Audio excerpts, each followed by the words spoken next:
என்ன சொல்ற? பிளானா? ஆமா, பிளான் பண்ணி அது ஆக்சிடென்ட் மாதிரி பண்ணிருக்காங்க. அப்போ ஆக்சிடென்ட் பண்ணது யாரா இருக்கும்? எனக்கு சிவனாண்டி மேலதான் டவுட்டா இருக்கு. அவருதான் இதெல்லாம் செஞ்சிருக்கணும்.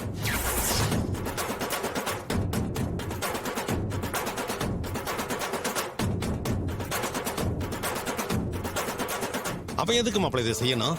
உங்க பொண்ணுக்கு குழந்தை பிறக்க கூடாது, அதை எப்படியாவது தடுக்கணும் தான் இது ஆக்சிடென்ட் மாதிரி டிராமா பண்ணிருக்காங்க.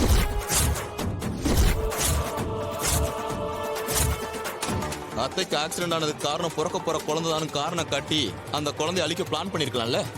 அதுக்கு சில பேர் உதவியும் செஞ்சிருக்கலாம். டேய், அதுக்கு எதுக்குடா என்ன பாக்குற? தேவையில்லாம பிரச்சனையை உண்டு பண்ணலான்னு பாக்குறியா?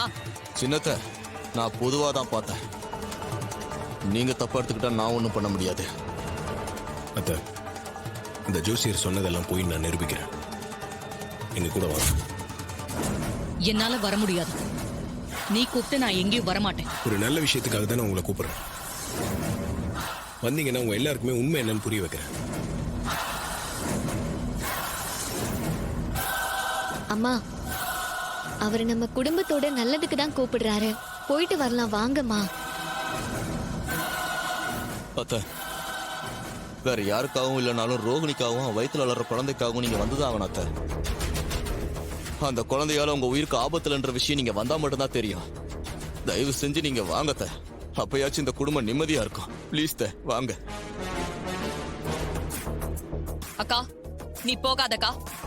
இவங்களே ஏதாவது ஏற்பாடு பண்ணி கூட உன்னை ஏமாத்தலாம். ஏமாத்துறதெல்லாம் உங்க வேலை, எங்க வேலை இல்ல. ஈஸ்வரி, மாப்பிள்ள தான் இவ்வளவு தூரம் சொல்றான்ல, உண்மை என்னன்னு தெரிஞ்சுக்கிட்டா நமக்கு நிம்மதி தானே. சரி, நீங்க எல்லாம் இவ்வளவு தூரம் சொல்றதுனால நான் வரேன்.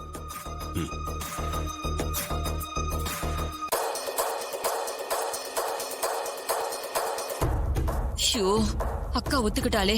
ஜோசியர் வீட்டுக்கு போனா எல்லா உண்மையும் தெரிஞ்சிருமே. இப்ப என்ன பண்றது ஒண்ணுமே புரிய மாட்டேங்குது. சந்திரா, என்ன யோசிக்கிற? வா போலாம். போலாக்கா.